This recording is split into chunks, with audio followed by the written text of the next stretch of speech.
نماز دیکھیے نا، اب کسی حال میں معاف نہیں ہے، کسی حال میں معاف نہیں ہے۔ اللہ نے اس میں سہولت کی شکل رکھ دی ہے، لیکن بن نماز کے مسلمان لگتا ہی نہیں ہے نا بھائی۔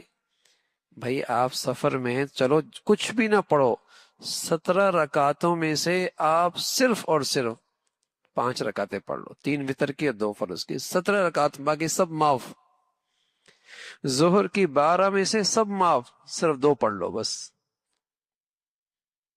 صرف 2 پڑھ لو۔ تو یہ ترمیم اور اتنی سہولت کر دی نا کہ چلو تم سفر میں ہو، وہ تمہیں 17 پڑھنی تھی، صرف 5 پڑھ پہ اللہ معاف پوری کر دے گا، پورا ثواب دے دے گا۔ تم نے 12 پڑھنی تھی ظہر کی، صرف 2 پڑھ لو گے، اللہ سب قبول کر لے گا۔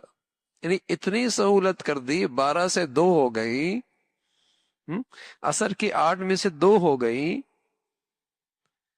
یہ سہولت دی ہے کہ پڑھنی ضرور ہے سفر میں ہے۔ اچھا بھائی پانی نہیں استعمال کر سکتے، بیڈ پہ ہے، بیڈ پہ ہے، کھڑا نہیں ہو سکتا، پانی نہیں استعمال کر سکتا، کوئی بات نہیں، پانی کی بھی استعمال کرنے کی ضرورت نہیں۔ ہاں، اور جیسے کہیں کہ کھڑے ہونے کی بھی ضرورت نہیں، ارے میاں بیٹھنے کی بھی ضرورت نہیں ہے، اللہ اکبر۔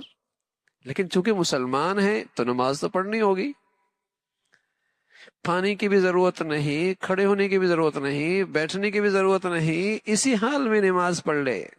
لیکن نہ مسلمان جو ہے، کافر اور مسلمان میں فرق تو ہونا ہے نا، تو کہ وہ بھی اذان سنتا ہے، یہ بھی اذان سنتا ہے، وہ نماز نہیں پڑھتا، یہ نماز پڑھتا ہے۔ کافر اور مسلمان میں یہی تو فرق ہے۔ یہ اسٹیشن پہ ہے، یہ ایئرپورٹ پہ ہے، یہ سفر کر رہا ہے، مسلمان اور کافر میں تو یہی تو فرق ہونا ہے کہ یہ نماز پڑھ رہا ہے، وہ نماز نہیں پڑھ رہا۔ یہ فرق تو کرنا ہے اس نے۔ کہیں بھی دنیا میں یہ ہے، اذان کا وقت، نماز کا وقت ہوا، اس میں اور کافر کے درمیان فرق ہونا چاہیے۔ اب یہ نماز پڑھ رہا، وہ نماز نہیں پڑھ رہا۔